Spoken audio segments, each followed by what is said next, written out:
What's up, guys?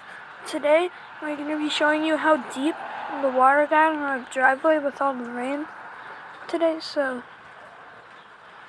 I guess just leave a like and subscribe if you can, hit that notification bell. Let's start out with the bucket. Like, you could see the rain dropping into it.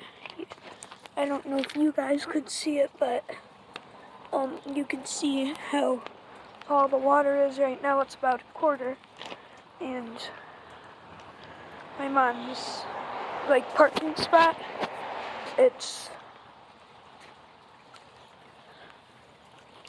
this deep. That's really wet.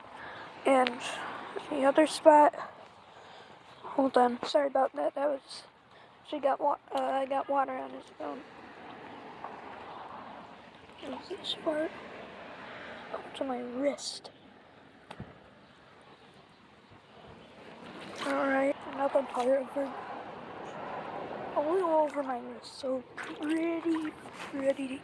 Here's the last one, is now here further back into our driveway, far above. Well, that's all today's video. See you guys later. Bye.